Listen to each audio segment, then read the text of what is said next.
Hai, Assalamualaikum warahmatullahi wabarakatuh. Kali ini saya akan menjelaskan tentang perdagangan internasional. Pada perdagangan internasional terdapat pihak terkait dalam perdagangan internasional. Yang pertama, kelompok eksportir, produsen eksportir, pedagang ekspor, converting house, agen ekspor, dan wisma dagang. Yang kedua, terdapat kelompok importir, terdiri dari pengusaha impor, outgrowth impor, importir terbatas, importir umum, dan importir agen. Yang ketiga, kelompok indentor, terdiri dari pemakai langsung, pedagang perusahaan perkebunan, dan instansi pemerintah. Yang keempat, kelompok promosi, terdiri dari kantor perwakilan produsen, kantor perwakilan Kadin, trade fair, kantor bank devisa, dan atase perindustrian. Yang kelima, kelompok pendukung, perusahaan transportasi, pengurusan dokumen, perusahaan asuransi, PT AC, bank devisa, perusahaan pelayanan, kantor kedutaan, surveyor, kantor kepabeanan, pusat standarisasi dan akreditasi. Yang keenam, pelaku usaha, terdiri dari eksportir dan importir. Yang ketujuh, regulator, terdiri dari Kementerian Perdagangan, Kementerian Luar Negeri, Bank Indonesia, Badan Koordinasi Penanaman Modal, Kementerian Perdagangan, Kementerian Perhubungan, dan sebagainya. Selanjutnya terdapat kebijakan devisa. Kebijakan devisa diatur dalam Undang-Undang Republik Indonesia Nomor 24 Tahun 1999 tentang lalu lintas devisa dan sistem nilai tukar. Pada bab-babnya terdiri dari bab 1, ketentuan umum, definisi dan pemahaman yang digunakan dalam undang-undang. Bab 2, lalu lintas devisa, memberikan ketentuan mengenai devisa yang bebas dimiliki setiap penduduk dan aturan mengenai penggunaan devisa. Bab 3, sistem nilai tukar, peran Bank Indonesia dalam mengajukan sistem nilai tukar dan keuntungan yang diatur dengan peraturan Bank Indonesia. Bab 4, ketentuan pidana dan sanksi administratif, aturan mengenai sanksi pidana dan sanksi administratif yang dapat dikenakan kepada pelanggaran undang-undang ini.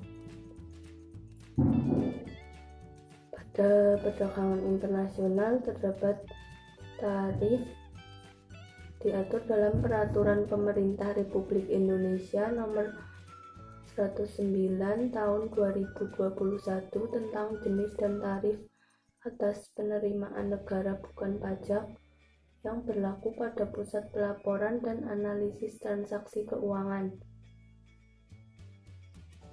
Yang pertama, penyelenggaraan program pelatihan di bidang pencegahan dan pemberantasan tindak pidana pencucian uang dan tindak pidana pendanaan terorisme untuk tindak lanjutan bagi pihak pelapor.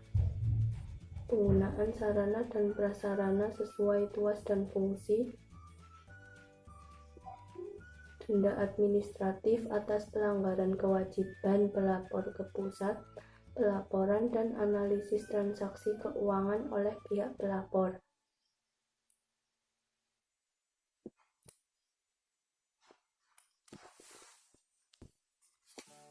Dokumen perdagangan internasional. Terdapat standar dokumen pada perdagangan internasional. Yang pertama, SNI atau Standar Nasional Indonesia. Yang kedua, eco-labeling, yaitu pembuatan produk tidak rusak lingkungan. Dokumen utama perdagangan internasional terdiri dari dokumen dasar, calon pembeli ke penjual, surat berisi jumlah barang atau produk atau komoditas, surat penawaran, dari inquiry letter. Yang pertama, free offer, penawaran yang sifatnya dapat diubah sesuai kesepakatan eksportir dan importir. Yang kedua, firm offer, penawaran yang bersifat tidak dapat diubah, terutama terkait harga dan syarat penyerahan barang. Kemudian terdapat surat pemesanan, pembuatan sales kontrak antara eksportir dan importir.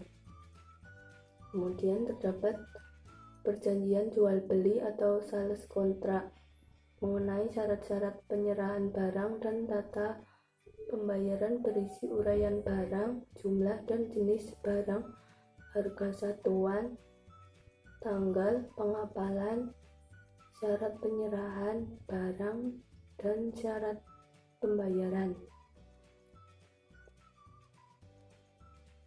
Kemudian ada juga dokumen pengangkutan. Yang pertama, Bill of Landing atau BOL, tanda terima barang telah dimuat di dalam kapal. Yang kedua, Airway Bill atau AWB, surat pengantar barang melalui udara.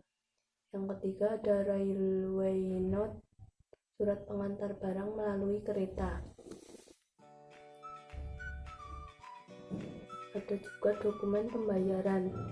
Yang pertama, faktur, rincian transaksi, bukti terima importir sudah jual beli.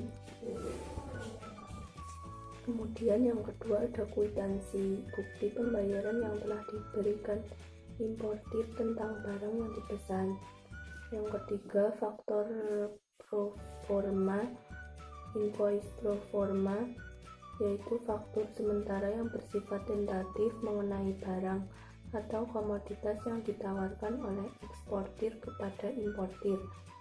Yang keempat, faktur dagang atau commercial invoice, daftar rincian keterangan barang sesuai kesepakatan importir dan eksportir. Yang kelima, faktor konsuler, faktor yang diterbitkan dan ditandatangani oleh kedutaan atau konsulat dagang negara pembeli. Kemudian terdapat dokumen pembayaran. Yang keenam, faktur pajak, buku penguatan pajak oleh Direktorat Bea Cukai.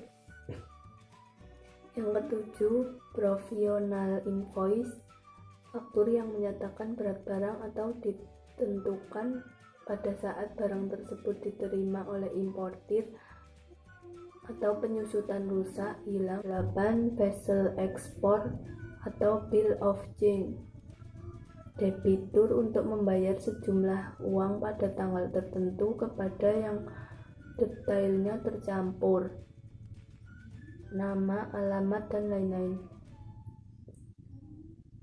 Selanjutnya terdapat dokumen asuransi. Yang pertama, polis asuransi merupakan perjanjian yang dibuat antara pemilik barang yang dipertanggungjawabkan selama dalam pelayaran. Yang kedua, sertifikat asuransi. Barang tertentu telah ditutup asuransinya dengan kondisi open policy. Yang ketiga, cover note, merupakan barang tertentu telah ditutup asuransinya namun polisnya belum diterbitkan. Yang keempat, banker clause, pembayaran klaim oleh pihak asuransi melalui bank yang disebutkan pada syarat.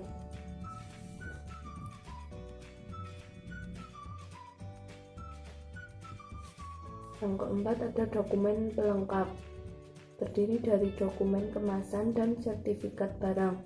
Dokumen kemasan merupakan daftar pengepakan atau kemasan, ukuran, timbangan.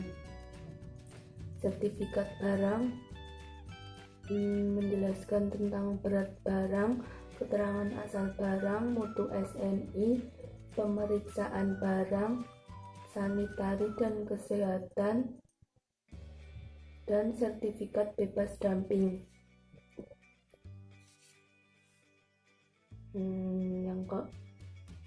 Yang terakhir, pemanfaatan HS Code untuk perdagangan internasional.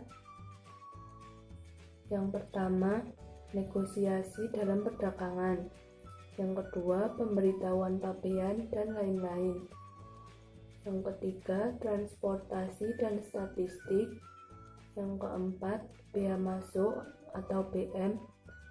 Yang kelima, bea keluar. Yang keenam, bea masuk anti dumping dan pengaman. Yang ketujuh, kumpulan pajak origin. Yang kedelapan, rules of origin. Yang kesembilan, kumpulan statistik perdagangan internasional. Dan yang ke-10, tarif bea cukai. Demikian presentasi tentang perdagangan internasional. Kurang lebihnya mohon maaf. Wassalamualaikum warahmatullahi wabarakatuh.